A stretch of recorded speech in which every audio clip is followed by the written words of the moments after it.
Hello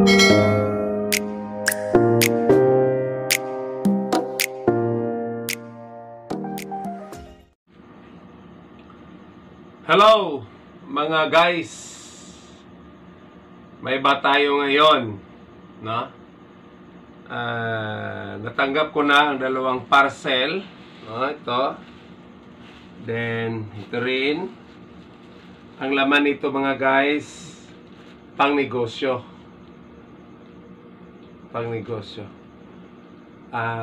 this is, I think this is waffle molder and pancake molder.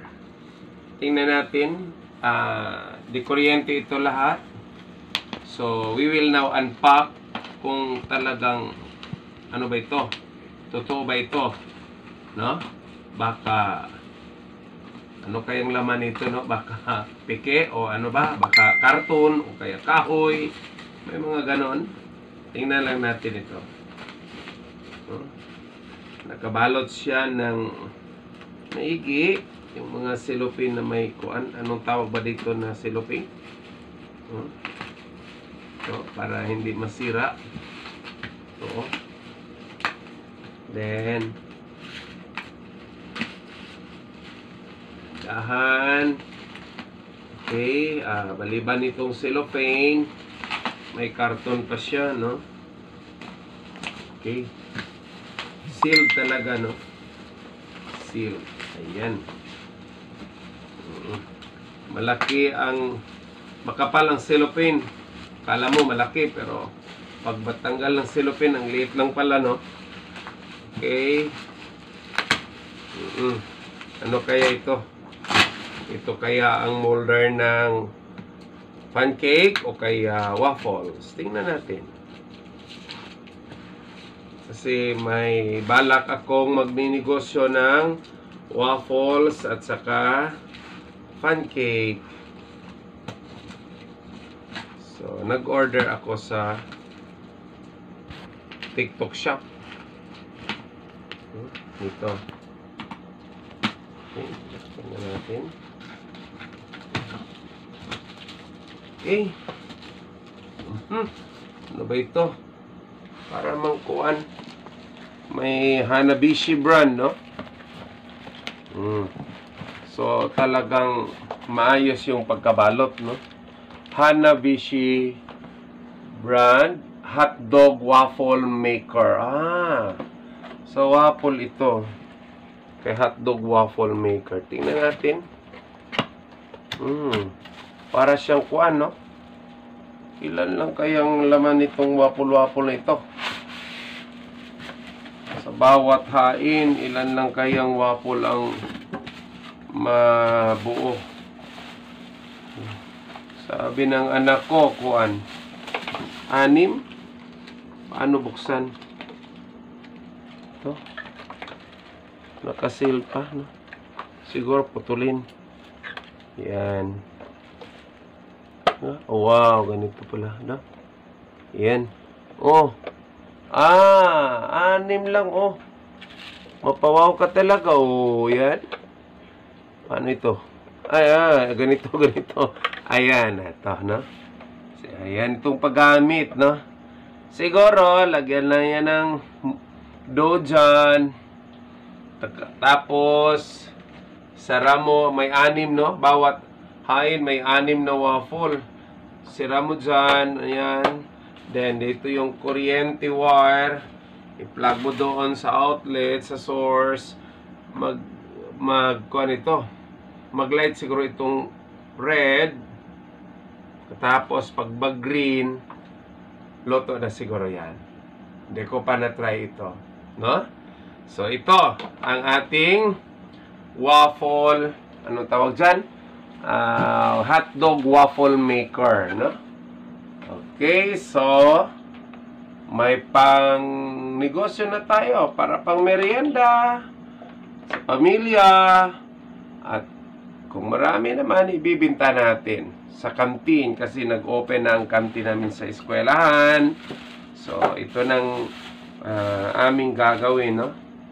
Para makapagbinta ng kunting at kikita rin. Itong pangalawa, yan waffle yan ha. Ito siguro na ang sa pancake. No? Kasi dalawa yon, pancake at saka waffle. Tingnan natin, fragile pa nakamarka dyan. No? Fragile. So, dapat mag-ingat. Dahil fragile, doble-doble yung kuan.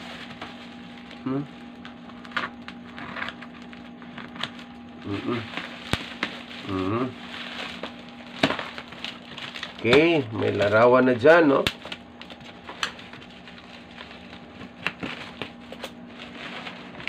Ano ba ito? Ano ito?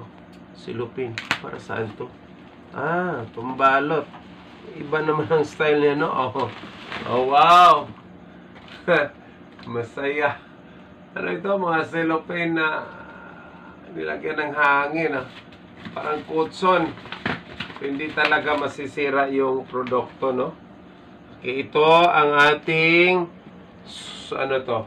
Sukani donut maker. Donut pala, hindi pancake, donut, no? Ayan, oh.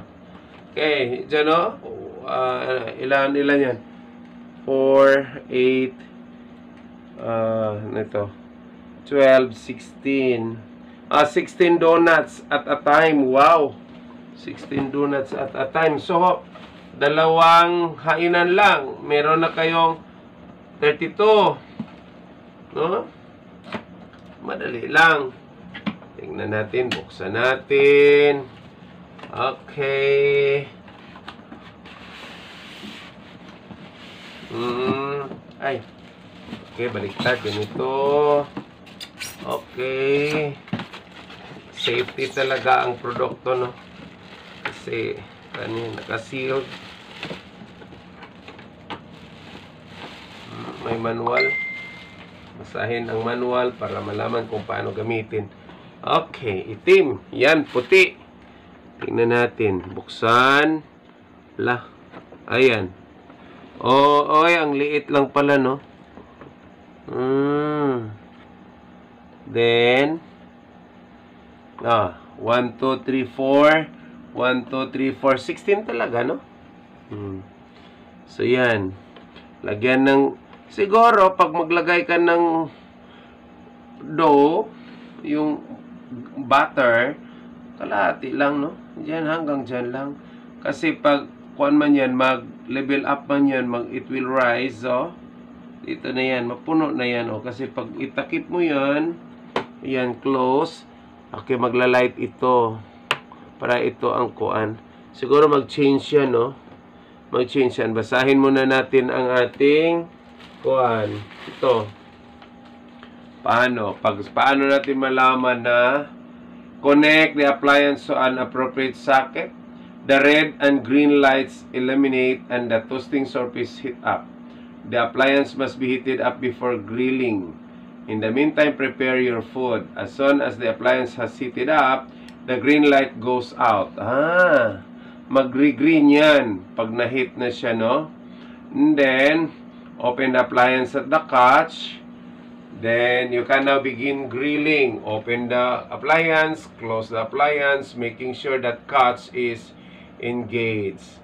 Okay. Caution, if the foods have too much filling on, it will not be possible to close the appliance. Take some of the filling off. Never use force to close the appliance. During toasting, the temperature regulating thermostat switches off and on again. The control light also switches off and on again. After completion of the grilling process, 2 to 3 minutes lang, open the cuts and remove the food with the help of a flat wooden or plastic spatula. Never use sharp or metal object, knives, metal spatula, as this will damage the Teflon coating. If you wish to grill move food, close the appliance again and wait until the toasting surface have reheated sufficiently. When the control light illuminates again, you can repeat the toasting process as described above. So, yan. So, i-preheat muna pala ito. Lagay, ay, kailangan siya ng adapter, no? Kailangan siya ng adapter. So, i-preheat mo. Pag heated na siya, buksan ito. Okay. Buksan mo. Tapos, lagyan ng food, yung butter. Diyan. Okay. Tapos, close. Dahan-dahan lang. Do not apply force. Then, close this scotch. Okay. Mag-green yan pag okay na siya. So, 2 to 3 minutes lang. Ang dali lang pala, no? So, buksan. Kunin. Preheat again. And then, continue cooking.